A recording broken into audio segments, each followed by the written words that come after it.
I am very new to this. Doesn't matter. The best questions have come from those who are very new because you're not all twirled up in what you should know. Right.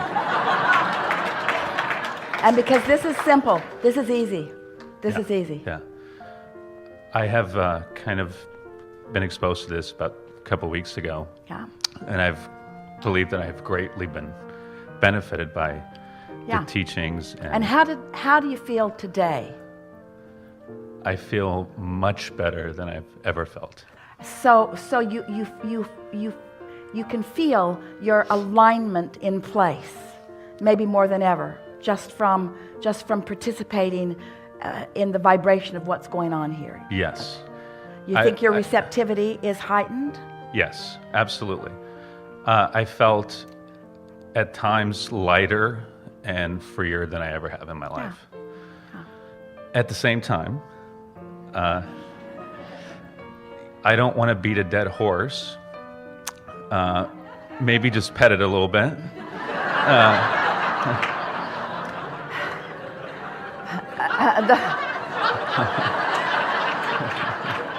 The horse is romping friskily. There's no such thing as a dead horse. Right. There's just a misunderstanding. Yes, and what I would love to happen in our exchange is I'm open to freeing myself of this thought process. So I'm not here to kind of give you my stubborn position of why.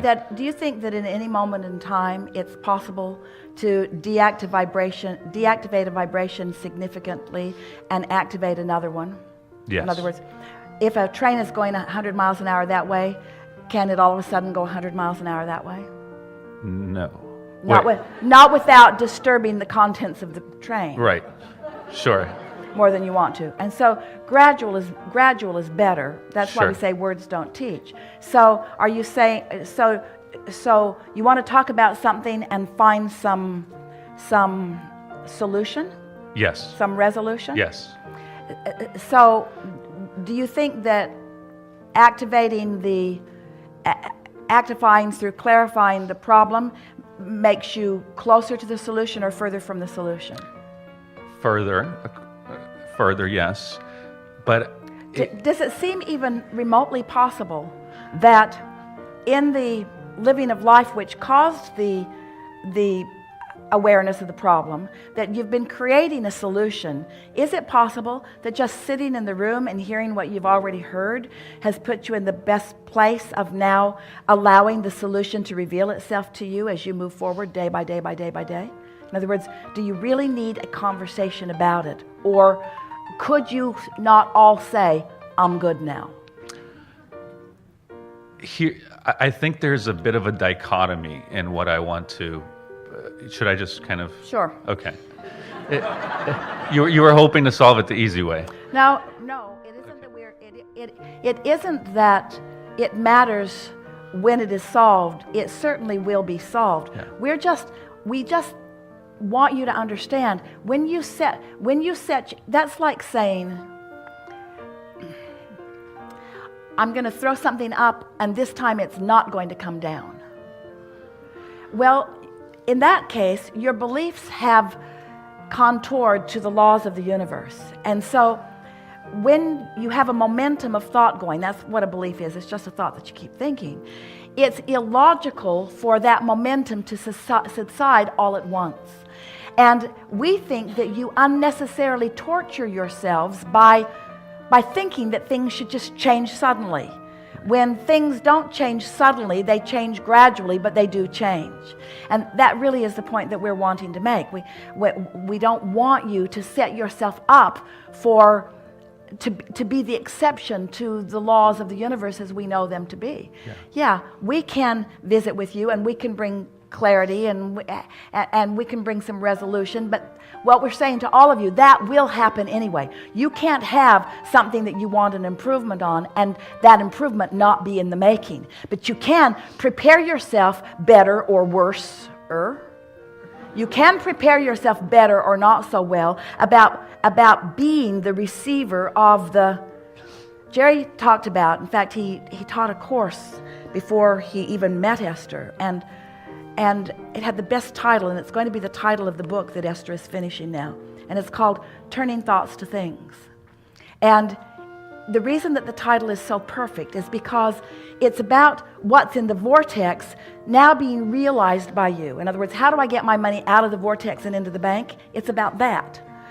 But it's not something that happens immediately, because there's this preparatory time. There's this making yourself conducive to what's in the vortex. There's this time of raising your vibration so that it matches what's in the vortex that's necessary.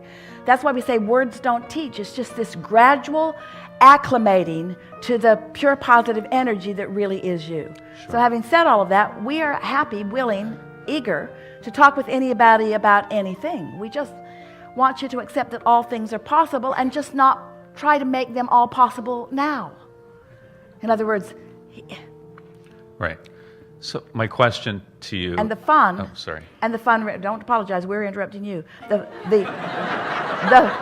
fun really is in the aligning process. You think you want the solutions. The fun is the moment-by-moment alignment. Well, that's what I'm looking. It's the constant new vantage point. Life will just look different to you in every moment. Yes. As you are molding your energy into a different place, everything in your world just keeps shifting. It's like, you know how you want to go to the next movie and the next movie and the next movie and the next movie and the next movie because you saw that one and you saw that one and you saw that one and you saw that one. You want to go to the movie you haven't seen? Well, your life is a movie you haven't seen.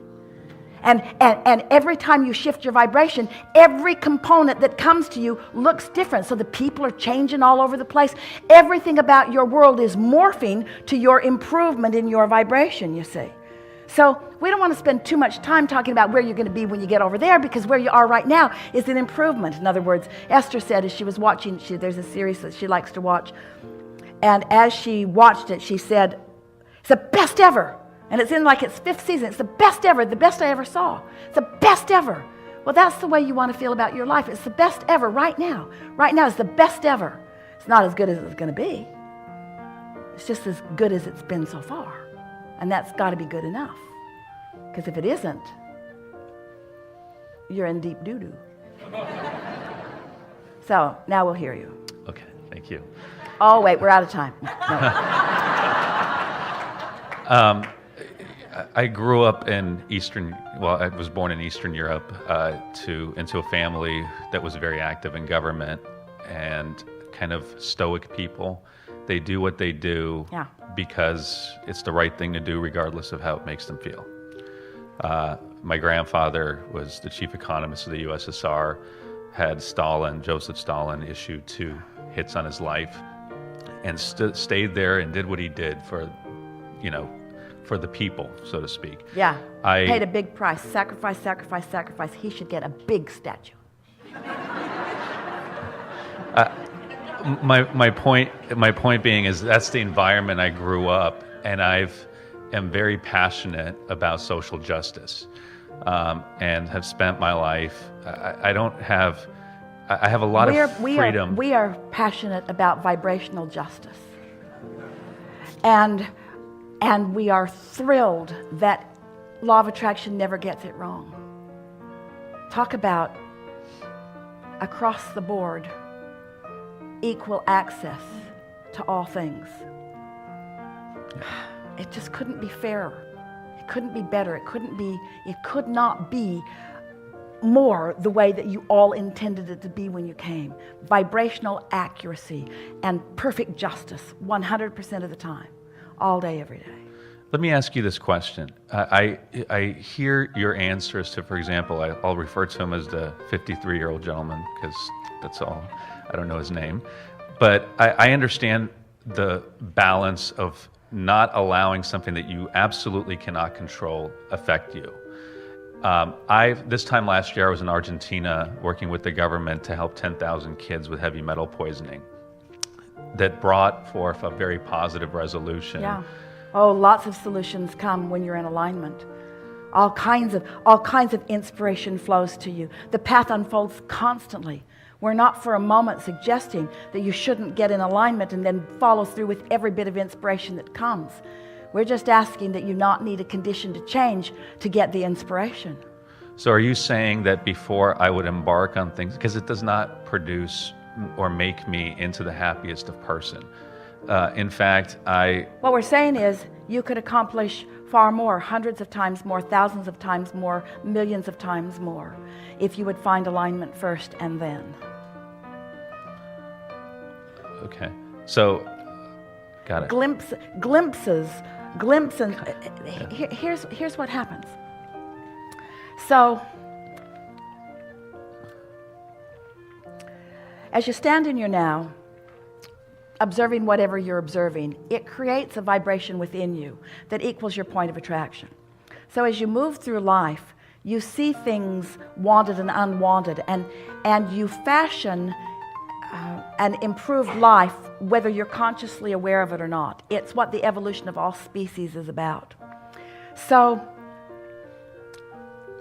from where you stand, with the exposure to life that you've lived, you form an opinion, a view of life, that life then continues to demonstrate for you.